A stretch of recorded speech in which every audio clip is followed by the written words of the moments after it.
자, 오늘은 제4과 함께 일하시는 하나님, 함께 일하시는 하나님. 도대체 하나님이 어떻게 함께 일하셨는지 오늘 본문 말씀을 통해서 함께 나눠보고 이야기해보도록 하겠습니다. 여러분, 이 출애굽기 17장 말씀은 여러분들 많이 한 번씩은 꼭 들어보셨을 거예요. 출애굽을 한 애굽에서 나온 이스라엘 민족들이 홍해를 건너고 광야를 가고 있었습니다.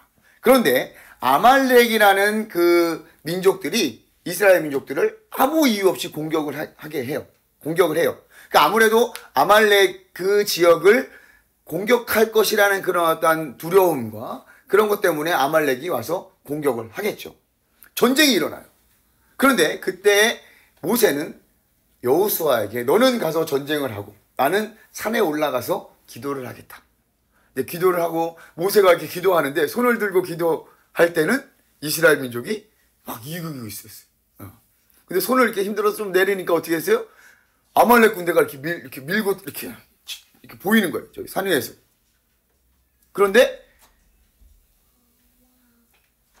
모세가 팔이 피곤하니까 옆에 있던 아론과 훌이 모세를 돌 가져다 놓고 거기 앉힌 다음에 한쪽 팔이 이렇게 들어줘. 그래서 손이 내려오지 않게 했다. 그랬더니 어떻게 돼요? 이스라엘 민족이 이겼다. 이게 바로 이 오늘 본문의 이야기입니다. 그래서 모세는 그 이야기를 잘 적어서 여호수아의 귀에 외우게 해라 라고 이렇게 다음 세대를 준비를 하는 거죠. 자, 오늘 본문 말씀은 이렇습니다. 자, 주보와 교재를 통해서 함께 나눠보도록 하겠습니다. 첫 번째, 나에게 교회란 땡땡땡입니다. 나에게 교회 공동체란 땡땡땡입니다. 여러분 한번 생각해 보세요. 나에게 교회란 무엇인가? 여러 가지 의미가 있을 겁니다. 참 어려운 질문이기도 해요. 그러나 여러분들이 생각하는 교회에 대해서 한번 생각해 보시고 우리 공동체가 어떤 공동체인지 우리 한번 살펴보도록 하겠습니다. 자, 마음의 문을 열며 애굽에서 노예 생활을 하던 이스라엘 백성은 하나님의 은혜로 출애굽하여 약속의 땅인 가나안으로 가게 됩니다. 그런데 가나안으로 가는 길이 순탄하지만은 않았습니다. 이스라엘 백성은 그 길에서 많은 고난과 역경을 경험하게 됩니다. 이들이 걸었던 여정은 예수님을 믿고 죄와 사망에서 구원받은 성도들이 가야 할 길을 보여주는 본보기입니다. 이 시간에는 가나안으로 가던 광야에서 일어난 한 사건에 대해 배우고자 합니다. 이를 통해 믿음이란 무엇인지, 특히 하나님이 믿는 자에게 선물로 주신 공동체의 소중함에 대해 함께 배워봅시다. 자, 이스라엘 민족들은 어디에요? 광야를 걷고 있어요. 광야를 지나가야 가나안 땅에 이르게 됩니다. 이 가나안 땅을 찾아가는 여정이 예수님을 믿고 이 세상을 살아가는 우리의 여정과 유사해요. 이 광야의 행진을 통해서 우리는 어떻게 믿음의 길을 걸어가야 할지 우리가 살펴볼 수 있는 것입니다. 자, 넘겨서 말씀의 씨를 뿌립니다. 영적 전투. 자, 첫 번째 같이 한번 읽어보겠습니다. 시작. 애굽에서 노예 생활을 하던 이스라엘 백성은 출애굽 후 약속의 땅인 가나안으로 향하고 있었습니다. 그때 아말렉이 이스라엘 백성을 가로막았고 전쟁이 시작됩니다. 그러자 모세는 이스라엘 백성에게 지시를 내립니다. 모세가 내린 지시의 내용은 무엇입니까? 자, 8절과 9절 제가 읽어드리겠습니다. 그때에 아말렉이 와서 이스라엘과 르비딤에서 싸우니라. 모세가 여호수아에게 이르되 우리를 위하여 사람을 택하여 나가서 아말렉과 싸우라. 내일 내가 하나님의 지팡이를 손에 잡고 산 꼭대기에 서리라. 아멘. 자, 이스라엘 민족에게 전쟁은 곧 죽음이나 다름없습니다. 왜냐하면 이스라엘 민족들은 노예로 있다가 그냥 나왔어요. 아무런 군사적인 어떤 준비가 없이, 훈련 없이 그냥 여정 모세의 인도함 따라 가는 그런 상황에 있습니다. 그런데 아말렉 군대가 무장을 하고 와서 그들 전쟁을 일으켜요. 어떻게 여러분 이러한 상황을 극복해 내겠습니까? 모세는 여호수아에게 사람을 선택해서 전쟁에 나가라. 그리고 나는 기도하러 가겠다. 자, 이 아말렉 족속은 이삭의 아들 에서와 야곱 중에서 에서의 후손들입니다. 그러니까 야곱의 후손들은 이스라엘 민족이 되는 것이고 에서의 후손 중에는 아말렉 민족이 있는 거예요. 그러니까 어떻게 보면 쭉 올라가면 형제끼리인데 싸우게 되는 거예요. 그러자 모세는 여호수아에게 사람을 택해서 나가서 싸우라고 명령을 하고 있죠. 이스라엘 백성은 하나님의 명령에 순종해서 가나안 땅에 가고 있는 중이에요. 그런데 그 여정 속에서 어려움을 겪어요. 아니, 하나님의 말씀대로 순종하고 하나님의 역사를 보고 하나님께서 우리를 이끌어내셨는데, 아니, 우리에게 왜 이런 어려움이 있는 거야? 아말렉을 하나님께서 막아주실 수 있는 거 아니야? 여러분, 신앙생활을 하다 보면 어려움을 만나는 경우가 있습니다. 당연한 거예요. 우리에게도 어려움이 옵니다. 예수님을 믿는다고 해서 다 잘 되지만은 않아요. 신앙생활을 하다 보면 어려움을 만날 때가 있습니다. 이런 어려움을 만나게 되는 이유는 무엇인지 요한복음 15장 18절의 말씀을 가지고 우리가 힌트를 찾아봅시다. 요한복음 15장 18절 말씀입니다. 같이 읽겠습니다. 시작. 세상이 너희를 미워하면 너희보다 먼저 나를 미워한 줄을 알라. 아멘. 우리에게 어려움이 찾아오는 이유, 또 우리에게 고난이 찾아오는 이유 중에 하나는 세상이 예수님을 미워하기 때문에 그래요. 그리고 우리는 예수님께 속해 있기 때문입니다. 이 세상이 하나님을 미워하고 예수님을 미워하고 싫어하기 때문에 우리가 어려움을 겪게 되는 거예요. 우리는 그 안에 소속되어 있으니까, 예수님에 포함되어 있으니까. 여러분, 유럽에는 굉장히 축구가 굉장히 인기가 많이 있습니다. 그런데 거기는 아주 명확해요. 우리 팀 아니면 다 적과 같이 여겨요. 응원하는 데 가면 우리 팀 애들은 막 열심히 응원하지만 다른 소속들은 굉장히 뭐랄까 좀 무시하기도 하고 야유도 보내고 그래요. 마찬가지예요. 이 세상은 예수님을 싫어해요. 하나님을 알기를 싫어해요. 하나님을 거부해요. 그런데 우리는 하나님의 편에 속했어요. 예수님 편에 속했어요. 그러니 세상이 우리를 미워하고 이 공중권세 잡은 마귀들이 자꾸 우리를 괴롭히고 계속 어려움을 겪게 하고 넘어지게 하고 하나님 품에서 떨어져 나가게 계속해서 유혹하고 어려움을 겪게 하는 것입니다. 그럼 여기서 우리가 여러 가지 어떻게 이겨낼 수 있을까요? 자, 3번 봅시다. 3번 같이 읽겠습니다. 시작. 아말렉은 신앙의 길을 걷다가 만나게 되는 어려움의 대표적인 예라고 할 수 있습니다. 이런 어려움을 만났을 때 하나님은 직접 개입하셔서 문제를 해결하십니다. 하지만 때로는 우리에게 함께 일하자고 요청하시기도 합니다. 하나님이 우리와 함께 일하려 하시는 이유는 무엇일까요? 자, 이런 어려움과 고통 속에서 우리가 하나님이 직접 개입하셔서 이것을 이겨내게 하실 수도 있어요. 하나님께서 처리해 주시는 것일 수도 있어요. 자, 출애굽기 14장 30절. 이것은 홍해를 건널 때 있었던 이야기입니다. 그날에 여호와께서 이같이 이스라엘을 애굽 사람의 손에서 구원하심에 이스라엘이 바닷가에서 애굽 사람들이 죽어 있는 것을 보았더라. 하나님이 직접 개입하셔서 이스라엘 민족들을 쫓아오는 애굽의 군대를 하나님께서 수장시켜 버리셨어요. 그 모습을 이스라엘 백성들이 봤어요. 하나님께서 직접 개입하셔서 싸울 때가 있습니다. 하지만 이럴 때도 있지만 우리와 함께 일하며 해결하시길 원하실 때도 있어요. 왜 하나님께서 우리와 같이 하시길 원하시느냐? 로마서 8장 17절과 18절 말씀을 우리 같이 한번 읽어보겠습니다. 시작.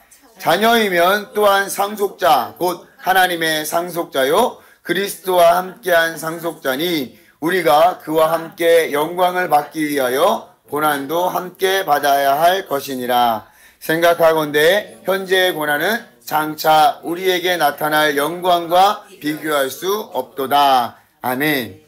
아멘. 하나님께서 우리 어려움 가운데 우리와 같이 하길 원하시는 이유는 하나님과 함께 영광을 받기 위하여 고난도 함께 받을 것이나 생각하건대 현재의 고난은 장차 우리에게 나타날 영광과 비교할 수 없도다.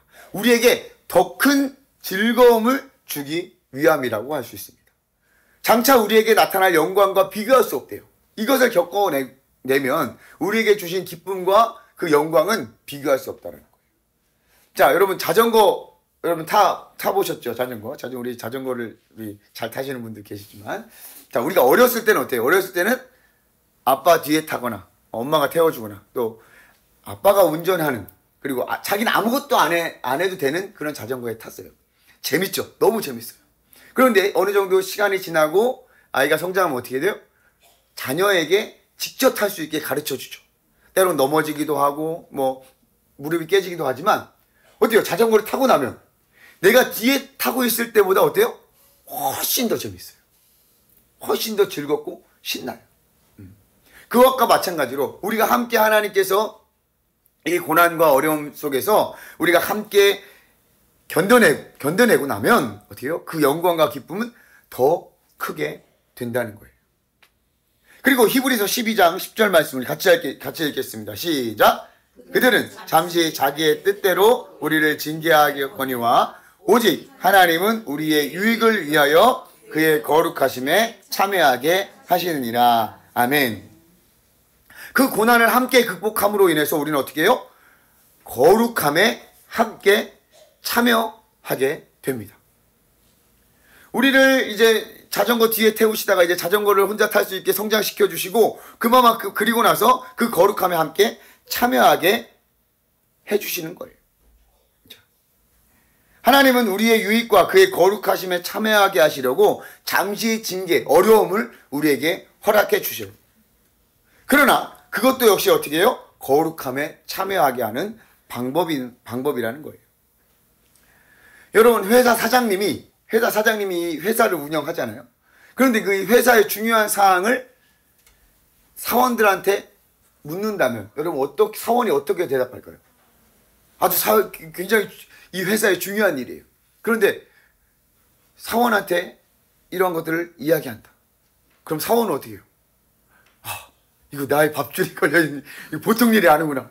더 열심히 또 또 한편으로 이렇게 생각해요. 야, 우리 사장님이 정말 우리를 생각하셔요. 이런 생각도 들 수도 있고.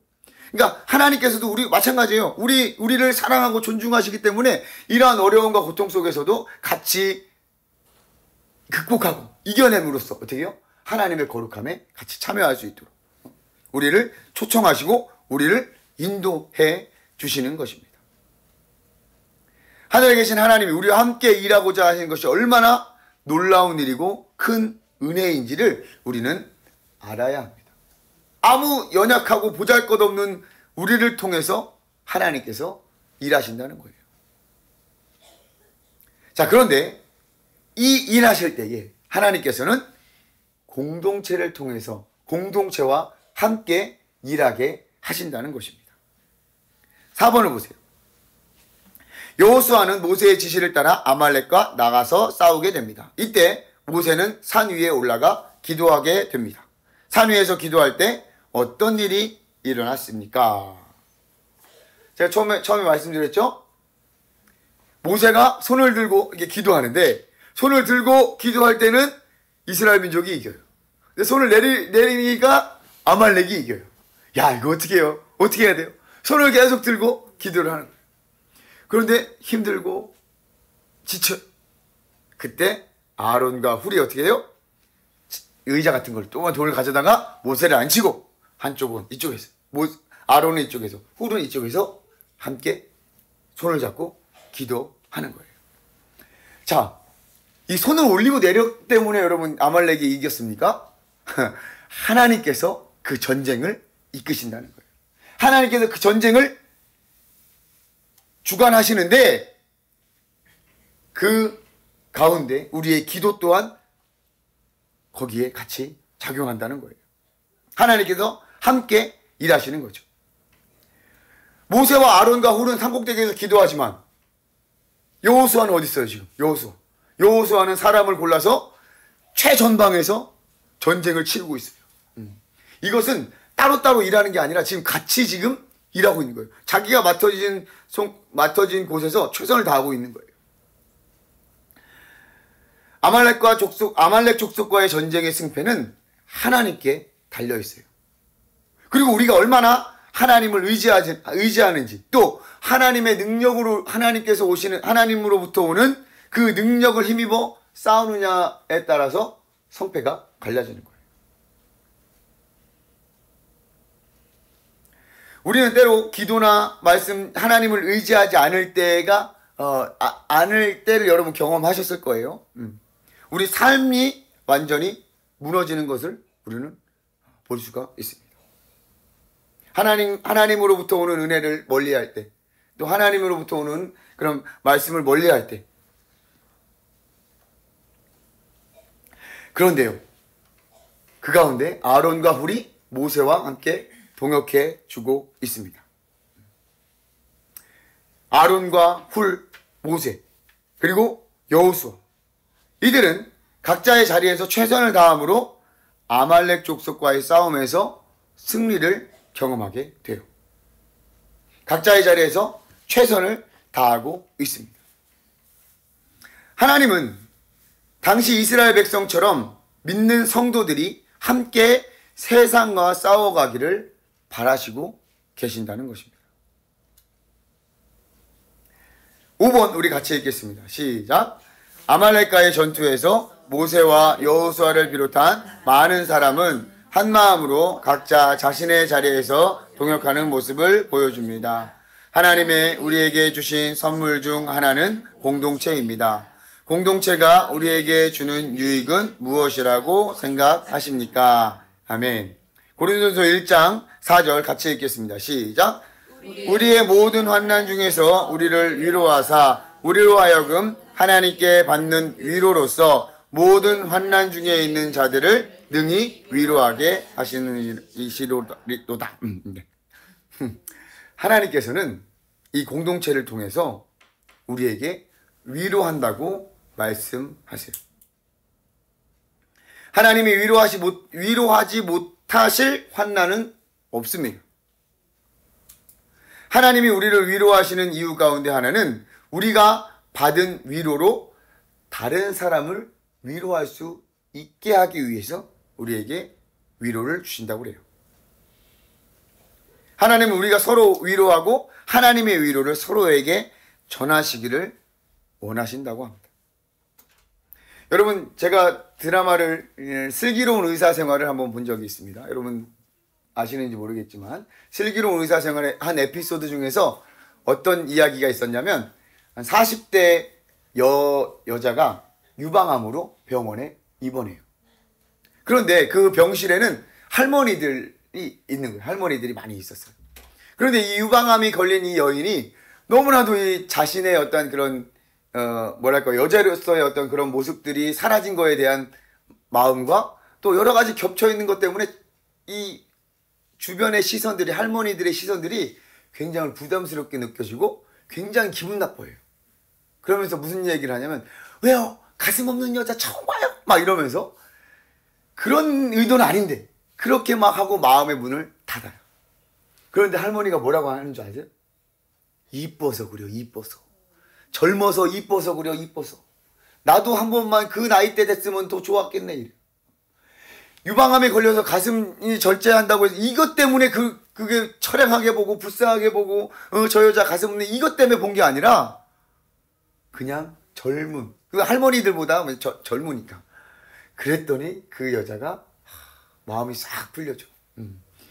너무 큰 위로를 받고 다음에는 이제 딱 가렸던 커튼을 열고 그런 걸 본 적이 있습니다. 참 별거 아니지만 같이 있는 그것으로 서로 위로를, 사실 다 어려움에 있는 상황들이잖아요. 그죠? 그런데 같이 있음으로 어떻게 서로 위로가 되고 서로 힘이 되는 거예요. 마찬가지예요. 우리 환난 중에 우리 다 어려워요. 사실 우리가 다 개개인의 사정으로 다 할 수 없지만 교회에 모인 우리들은 다 어려움을 다 갖고 있어요. 가까이서 보면 정말 비극과 고통이 우리 가운데 있어요. 그런데 우리가 이렇게 같이 모이면 어떻게 해요? 서로 위로가 된다는 거예요. 위로가 되는 거예요. 전도서 4장 12절. 제가 이 말씀을 굉장히 좋아합니다. 한 사람이면 패하겠거니와 두 사람이면 맞설 수 있나니 세 격줄은 쉽게 끊어지지 아니하니라. 한 사람은 지고 두 사람이면 맞설 수 있고 세 사람이면 어떻게 해요? 같이 싸워 이길 수가 있다는 거예요. 쉽게 끊어지지 않을 수 있어요. 여러분, 종이 한 장은 굉장히 찢기 쉽습니다. 그러나 책 한 권은 찢기 어려워요. 물론 찢는 사람들도 있지만. 근데 여러분 더 기가 막힌 건 뭔지 아세요? 벽지 보세요, 벽지. 이 종이잖아요. 벽에 붙여놓으면 찢을 수가 없어요. 어떻게 찢을 수가 없어요. 세상을 살다 보면 우리가 많이 힘들고 어려움에 처하게 됩니다. 그런데 우리가 서로 도우며 서로 힘이 되는 경험 또한 우리는 경험했을 거예요. 꼭 기도와 또 성경 말씀이 우리를 위로해주고 힘을, 물론 그게 많이 도움이 되지만 꼭 그것만으로 우리가 힘을 얻고 위로받는 것은 아니에요. 우리 공동체 안에서 서로 함께 함으로, 함께 그냥 있는 것으로 서로 때로는 도와주고 이끌어줄 때 우리는 이 환난과 어려움을 이겨낼 수 있는 거예요. 그래서 하나님께서 우리에게 공동체를 허락해 주신 거예요. 골로새서 3장 16절을 봅시다. 그리스도의 말씀이 너희 속에 풍성히 거하여 모든 지혜로 피차 가르치며 권하고 시와 찬송과 신령한 노래를 부르며 감사한 마음으로 하나님을 찬양하고. 모든 지혜로 피차 가르치며 권면하라. 이거 지난번에도 한번 이야기 나눴죠. 피차 가르치며 권면하라고 말해요. 우리는 서로를 통해서 배워요. 꼭 목사라고 해서 가르치는 거 아니에요. 저도 여러분들을 통해서 배웁니다. 심지어 어린이들 통해서 우리가 또 배우잖아요. 이 공동체를 통해서 배우는 게 너무나도 많이 있습니다. 서로를 통해서 배워요. 서로를 가르치고 서로에게 배워요. 서로에게 인생을 바라보는 시각과 관점, 지혜를 우리가 배울 수가 있는 거예요. 그래서 교회에서는 어르신들도 환영이고 어린이도 환영이고 우리 동년배들도 환영이고 어떤 특정한 나이대만 있는 공동체도 물론 필요하지만 교회라는 이 공동체는 서로 피차 가르칠 수 있는 또 모두에게 열려있는 그런 공간이 그런 공동체가 되어야 할 줄 믿습니다. 여러분 어떠세요? 여러분 이 공동체에 대한 소중함을 여러분 느끼신 적 있으십니까? 또 공동체에서 여러분들 위로받았던 적, 또 힘을 얻었던 적 있으십니까? 여러분 생각해 보세요. 여호수아와 모세가 나중에 이겨서 만났어요. 만나서 이 얘기를 듣는다면 여러분 어떻겠습니까? 물론 여호수아는 앞에서 막 진짜 제대로 된 칼로 싸웠겠습니까? 그냥 꼬챙이나 쟁기나 이런 걸로 들고 싸웠겠죠? 또 맨손으로 싸웠을 수도 있어요. 근데 여호수아가 모세가 기도할 때 아론과 우리 도와주고 너희들을 위해서 열심히 기도했더니 하나님께서 이 얘기를 들었을 때 모세 얼마나 그래서 내가 그 전장터에서 전사하지 않고 이렇게 여호수아 뿐이겠습니까? 전쟁터에 나간 모든 사람들이 위로와 힘을 얻었겠죠.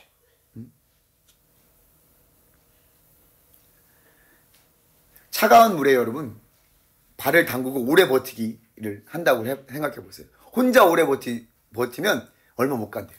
그런데 두 사람, 세 사람이 있으면 그래도 좀 오래 버틸 수 있대요. 극한의 상황 속에서. 우리가 함께 한다는 이 공동체의 의미를 여러분들 그냥 쉽게 넘겨서는 안 될 것입니다. 공동체는요, 하나님이 우리에게 주신 선물과 같습니다. 동시에 공동체는 하나님이 우리에게 주신 사명이기도 해요. 이 공동체를 잘 이루어가라. 그럼 우리에게 주신 이 귀한 공동체, 교회는 어떤 특징을 갖고 있는지 7번 넘어가서 함께 보도록 하겠습니다. 7번 시작. 예수님을 믿는 순간 우리는 교회의 일원이 됩니다. 따라서 우리가 속한 교회가 어떤 곳인지를 아는 것은 신앙의 성장에 있어서 매우 중요합니다. 그렇다면 교회 공동체의 특징은 어떤 것이 있을까요? 한 3개 정도 우리가 함께 살펴보겠는데요. 첫 번째, 에베소서 2장 19절 말씀을 같이 읽겠습니다. 시작. 그러므로 이제부터 너희는 외인도 아니요 나그네도 아니요 오직 성도들과 동일한 시민이요 하나님의 권속이라. 아멘. 여러분 권속, 하나님의 권속이래. 하나님의 권속. 그럼 권속이 뭘까요? 권속이라는 것은 가족이라는 의미예요. 돌볼권 무리 속자래요. 저도 찾아봤어요. 맨날 권속이라고 맨날 말은 많이 들어봤는데 이게 뭔가 정확히 찾아보니까 돌볼권 무리 속, 한 집에 거느리고 사는 식구라고 해요. 한 집에. 저는 이 표현이 참 너무 좋았습니다. 한 집에. 이 교회라는, 한명교회라는 이 한 집 안에 거느리고 사는 식구. 하나님의 권속이라는 거예요. 하나님의 가족이라는 거예요. 가족이에요. 교회는 가족과 같습니다. 폴 트루니에라는 스위스 의사가 있습니다. 이 사람은 의사이기도 하지만 굉장히 이 개혁주의 신앙에 굉장히 뛰어난 신앙의 식견을 가지고 있는 사람이었다고 합니다. 그가 이렇게 얘기했다고 그래요. 우리가 혼자 할 수 없는 것이 두 가지가 있다. 우리가 혼자 할 수 없는 것이 두 가지가 있는데 그 중에 하나는 결혼이고 다른 하나는 그리스도인이 되는 것이다. 그러니까 이거는 절대 혼자 할 수 없다는 거예요. 결혼도 혼자 할 수 없죠. 그리스도인이 되는 것 자체도 혼자 할 수 없다는 거예요. 그럼 뭐예요? 공동체가 필요하다는 겁니다. 물론 신앙은 개인적인 고백과 결단이에요. 하지만 이 개인적인 고백과 결단이 공동체에 기반을 두지 않으면 건강한 신앙, 올바른 신앙이 될 수 없다라는 것이죠. 자, 고린도전서 12장 13절에 우리가 유대인이나 헬라인이나 종이나 자유인이나 다 한 성령으로 침례를 받아 한 몸이 되었고 또 다 한 성령을 마시게 하셨느니라. 한 성령을 우리에게 허락하셨어요. 이것은 우리를 하나로 묶어주는 거룩한 띠입니다. 성령의 띠로 우리를 사랑의 띠로 우리를 하나가 되게 하셨어요. 예수님이 십자가에 달리기 전에 요한복음 17장에 예수님의 기도가 있어요. 예수님의 기도 중에 이런 기도가 있습니다. 나는 세상에 더 있지 아니하오나 그들은 세상에 있사옵고 나는 아버지께로 가옵나니 거룩하신 하나님이여 내게 주신 아버지의 이름으로 그들을 보존하사 우리와 같이 그들도 하나가 되게 하옵소서. 하나가 되게 해달라고 기도해요. 남은 자들을 위해서. 성령 안에서 하나가 되게, 한 공동체 안에서 하나가 되게끔 기도하죠. 이 교회의 두 번째 특징은 첫 번째는 가족이고 두 번째는 성령으로 하나가 되는 공동체라는 거예요. 세 번째, 고린도전서 12장 27절 같이 읽겠습니다. 시작. 너희는 그리스도의 몸이요 지체의 각 부분이라. 아멘. 우리가 고린도전서 여러분 12장을 하면 기회가 되면 집에 돌아가셔서 전체를 쭉 한번 읽어보시길 바랍니다. 네, 공동체에 대한 이야기. 교회는 몸에 대한 이야기가 나와요. 이것은 우리 각 개개인의 성도들도 마찬가지고 우주적인 교회, 각각의 교회와 또 전체적인 우주적인 교회를 볼 때도 동일하게 적용이 됩니다. 우리는 이 성경에 자주 등장하는 교회에 대한 비유가 몸이에요. 몸. 왜 그러냐면 이 교회는 통일성과 다양성을 보여주기 때문에 공통적인 통일성과 다양성이 공존해요. 우리는 한 몸이에요. 한 몸. 그렇기 때문에 이 몸은 다 영향을 받아요. 다 영향을 받아요. 어디가 아프면 거기만 아픈 게 아니라 다 아파요. 다 아파요. 왜 그런지 모르겠어요. 함께 웃고 울며 성장해야 해요. 그래서 한 몸이기 때문에. 한 몸이라는 사실을 분명히 우리가 인식하면 우리가 서로의 아픔을 나의 아픔으로 받아들일 수 있고 서로의 기쁨을 나의 기쁨으로 받아들일 수가 있어요. 그뿐만이 아니라 지체 중 하나가 아프면 다른 지체들이 그 짐을 대신 지듯이 우리는 서로의 짐을 나누어 질 수 있어요. 이게 굉장히 중요해요. 한 몸이라는 사실. 아유 저 사람 안 했네? 그럼 뭐 못하겠네 이게 아니라 저 사람이 없으면 때로는 내가 그것들 할 수 있는. 우리 몸을 어디 좀 다쳐도 그렇잖아요 여러분. 여기 손가락이 좀 비었다고 생각해 보세요 여러분. 종이에 비거나 또 칼질하다가 좀 이렇게 비었다고 생각해 보세요. 이것 때문에 얼마나 모든 신경이 다 곤두서 있습니까? 그리고 왼손으로 못하는 일 오른손으로 오른손으로 하고 이게 안 되니까 발로 잡기도 하고 뭐 온몸을 다 쓰잖아요. 우리는 한 몸이에요. 우리 교회 공동체 한 몸이에요. 그래서 우리가 어디가 아프면 같이 아플 수도 있고 기쁘면 다 같이 기뻐할 수 있고 그 짐을 또한 대신 지어질 수 있어요. 또한 참 이게 뭐랄까요? 통일성과 다양성이 있다는 건 참, 같이 있다는 게 참 되게 신기한 일이죠. 다양성은 모든 지체의 각 부분이에요. 다양성이 있어요. 개개인의 은사와 개개인이 주신 사명이 다 달라요. 고린도서 12장에 보면 다 코겠느냐, 다 입이겠느냐 이렇게 표현을 해요. 다 냄새 맡으면 누가 손을 집을래? 뭐 이런 얘기도 나오고. 우리 교회가 그런 거예요. 성도 개인의 각자의 은사와 역할이 다르며 서로의 도움을 통해서 온전해 줄 수 있다는 사실을 우리는 기억해야 합니다. 그래야 우리가 서로 유익을 누릴 수가 있어요. 교회 안에서도 세상처럼 경쟁과 또 어떤 우열로 인해서 상처 주는 일이 있으면 안 되는 거예요. 나와 다른 사람들을 만나도 혹은 그 사람들이 이해하지 못하더라도 우리는 그가 내 한 몸의 지체다 라는 것을 받아들이고 또 품어줄 수 있다는 거예요. 아유, 저 사람 왜 그래? 왜 그래? 그럴 수 있죠. 어떻게 손이 발을 이해하겠습니까? 어떻게 우리가 다른 걸 다 이해할 수가 있겠습니까? 다양성과 통일성이 공존하는 곳이 바로 교회라는 거예요. 우리의 몸을 한번 생각해 보십시오. 건강한 몸이라면 어때요? 건강한 몸이라면 물론 다 건강해요. 네, 다 건강해요. 다. 건강한 공동체라면 통일성도 있고 또 다양성도 다 인정하는 것이 바로 건강한 공동체일 것입니다. 여러분은 어떻습니까? 우리가 다 가족이고 성령 안에서 하나이며 그리스도의 몸의 지체라는 사실을 여러분 느끼시고 또 기억하고 계십니까? 앞으로 우리가 계속해서 이거를 계속 경험하고 또 잊어버리고 또 이렇게 할 때가 많아요. 왜요? 우리 세상에 살다 보니까 세상의 생각과 세상의 가치관으로 자꾸 우리 안에서 자꾸 그걸 적용하려고 그래요. 내가 누구보다 뭐하네 비교하고. 받아들일 수 있어야 될 줄 믿습니다. 세상과 다른 공동체예요, 이 교회는. 세상과 다른 공동체. 그럼 이 세상과 다른 이 교회 공동체에서 무엇을 해야 되냐? 8번 같이 읽겠습니다. 시작.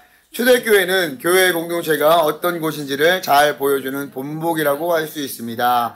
초대교회의 모습을 중심으로 교회가 해야 할 일을 무엇인지 찾아보십시오. 아멘.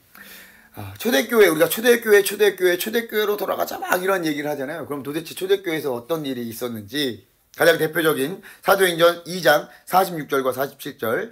날마다 마음을 같이하여 성전에 모이기를 힘쓰고 집에서 떡을 떼며 기쁨과 순전한 마음으로 음식을 먹고 하나님을 찬미하며 또 온 백성에게 칭송을 받으니 주께서 구원받는 사람을 날마다 더하게 하시니라. 아멘. 첫째는 성전에 모여서 예배했다는 거예요.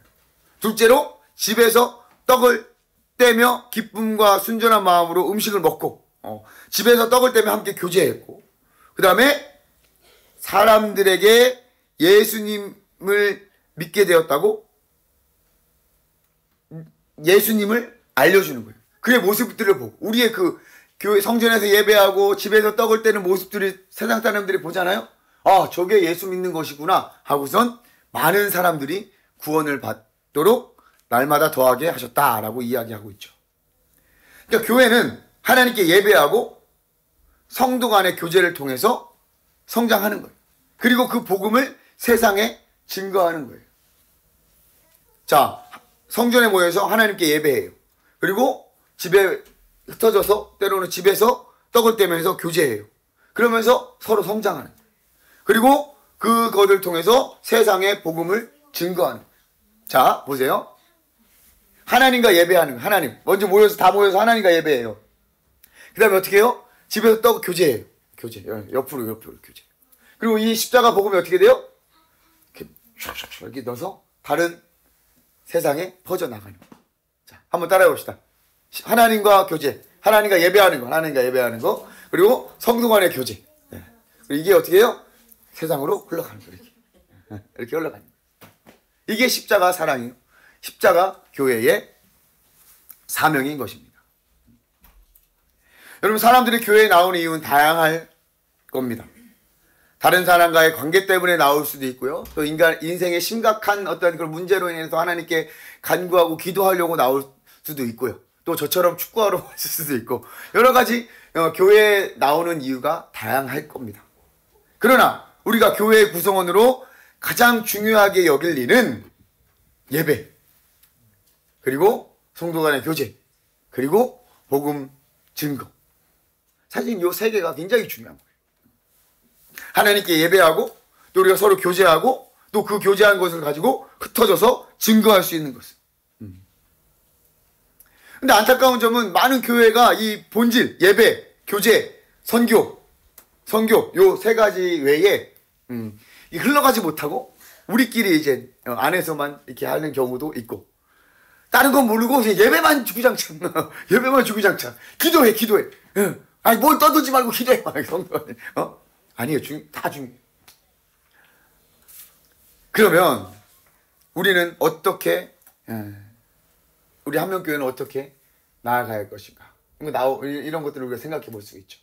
하나님께 예배하고 또 성도 간에 교제하고 그리고 이런 것들이 하나님의 그리스도의 사랑이 전파되는. 그래서 여기서 보면 또 새로운 어떤 다른 관점으로 보면 우리 함께 모여 다 함께 예배하는 것도 굉장히 중요합니다. 하나님께 예배하는 거 온 가지. 그리고 집에서 떡을 떼며 교제하는 거. 소그룹 모임도 굉장히 중요한 거. 우리가 더 이제 성장하면 우리가 소그룹 모임도 하겠지만 소그룹 모임도 굉장히 중요해요. 그 가운데 떡을 떼며 교제하고 서로 피차 가르치며 성장하는 거. 그리고 그 모습을 볼 때 어떻게 해요? 믿지 않는 자들이 오게 되는 거예요. 그러니까 우리가 그런 모습들을 많이 보여주지 못한 것 같아요. 말로만 예배 나오세요, 교회 오세요. 그런데 우리가 진정 사랑하고 진정 우리가 교제하고 하나님의 사랑을 나누는 모습들을 우리가 세상 사람들에게 많이 보여줬냐 이거죠. 그리스도인으로 살아가며 그리스도인으로 사랑하며 교제하는 이 모습을 많은 사람들, 믿지 않는 사람들에게 보여준 적이 없는 거예요. 그냥 말로만 하지. 전체적인 대그룹에 어떤 모여서 드리는 예배, 그리고 소그룹의 어떤 그런 모임과 교제들, 그리고 선교. 이런 것들이 균형 잡혀 있을 때 하나님께서 많은 믿는 자들을 보내준 그런 귀한 교회 공동체가 될 것입니다. 초대교회가 그렇게 한 거예요. 자, 저와 여러분들이 그러한 공동체를 만들어가고 이루어가야 될 줄 믿습니다. 자, 마무리해 봅시다. 삶의 열매를 거두며 같이 한번 읽어볼게요. 이 땅을 살면 시작. 이 땅을 살면서 우리는 크고 작은 시련과 역경을 만나게 됩니다. 하지만 우리는 두려워할 이유가 없습니다. 왜냐하면 하나님이 우리와 함께 하시고 우리를 도우시며 승리하게 하실 것이기 때문입니다. 당신은 승리에 대한 확신과 소망이 있습니까? 요한복음 16장 33절 같이 읽겠습니다. 시작. 이것을 너희에게 이르는 것은 너희로 내 안에서 평안을 누리게 하려 함이라. 세상에서는 너희가 환난을 당하나 담대하라. 내가 세상을 이겨한다. 아멘. 아멘. 영적 전쟁의 원인 중에 하나는 소속의 문제예요. 우리가 어디에 소속되어 있냐. 우리 초반에 얘기했죠. 우리가 세상에 속해 있지 않고 우리가 예수님께 속해 있기 때문에 세상이 예수님을 미워하고 더불어 우리도 미워하게 되는 거예요. 이 영적 승리는 마찬가지로 이 소속에 의해 결정돼요. 어디에 소속되어 있느냐? 우리가 이겨낼 수가 있는 거예요. 우리는 예수님께 소속되어 있잖아요. 당연히 승리하게 되는 거예요. 약속해 주셨어요. 그리고 우리 교회 공동체 가운데 우리에게 주신 사명이 무엇입니까? 우리 공동체를 통해서 역사하시고 이끌어 가신 하나님, 그 하나님이 우리를 또한 승리케 하여 주시리라 믿습니다. 그래서 여러분이 소속이 중요해요. 어느 교회에 다니는지 또 이것도 명확하게 해야 될 필요가 있는 거예요. 우리가 이 종이가 아까도 얘기했지만 종이가 찢어지지 않게 하려면 이렇게 뭉쳐지고 벽에 붙어 있어요. 반석인 예수님께 붙어 있고 또 뭉쳐 있으면 돼요. 신앙생활은 여러분 절대 혼자 할 수가 없습니다. 모세가 만약에 혼자 산에 올라가서 써봐요. 끔찍한 일이 벌어질 수도 있을 거예요. 아론과 우리 함께 했기 때문에. 그리고 최전방에서 싸웠던 여호수아가 있었기 때문에 함께 승리할 수 있었던 것입니다. 우리도 마찬가지예요. 저와 여러분들도 마찬가지. 저와 여러분들도 누구는 기도할 때 기도할 사람들이 있고 또 앞에 나가서 싸워야 할 사람도 있고 각자의 자리에서 하나님을 의지하며 기도하고 또 우리가 최선을 다할 때 하나님께서 우리 공동체 가운데 놀라운 은혜와 승리의 은혜를 허락해 주실 줄 믿습니다. 그 은혜를 사모하며 귀한 믿음의 공동체를 이끌어가는 저와 여러분들 되길 주님의 이름으로 축복합니다. 기도하겠습니다.